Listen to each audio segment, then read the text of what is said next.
So we'll talk about all that. Let's bring in Fox News chief political analyst Brit Hume. Brit, good evening. I want to talk about the funding and the money, but first about the 30,000-foot political look at what happened over the weekend and where we are now. Bill Melugin, who was just on, did some great reporting over the weekend about DHS, saying there is extreme frustration with DHS officials going on TV and putting out statements claiming that Alex Pretti was intending to conduct a massacre of federal agents or wanted to carry out maximum damage, even after numerous videos appeared to show those claims were inaccurate.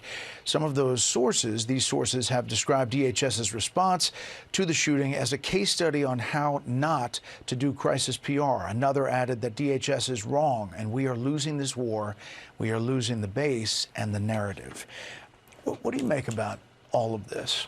Well, I'll tell you who I think agrees with that, and that's the congressional Democrats, Senate Democrats in particular, who think that they might even, be willing to do another government shutdown, poorly though they did in the last one, to keep up the fight on this whole issue of DHS and its excesses, or its alleged excesses anyway. So I think that's kind of where we are. It's all, to some extent, a subset of the never-ending struggle against Donald Trump. But I think that the extravagant statements by these DHS officials, ICE officials, and the DHS secretary over the weekend didn't play well. And such polling as there is, Brett, suggests that people think ICE and DHS have gone too far, and they're not winning the PR war in Minnesota.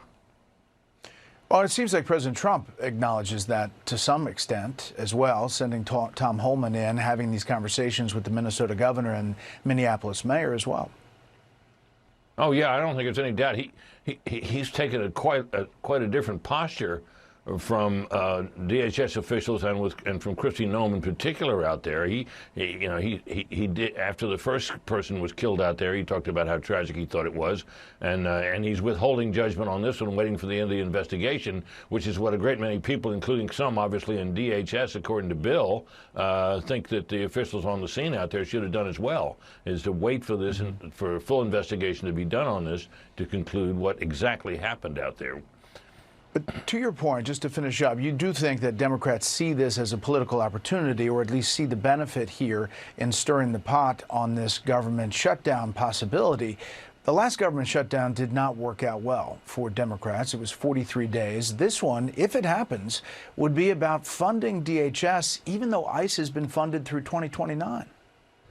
Yeah, my thought about that is that the last words that Bill Melugin spoke there about the parts of that agency that would be affected, FEMA and the Transportation Department, are a good example of, or at least that part of the Transportation Department would be affected by that. So I don't think it's good politics to do a shutdown, but the fact that they're even talking about it tells you all you kind of need to know about where people in the Democratic Party at least think the politics are these days.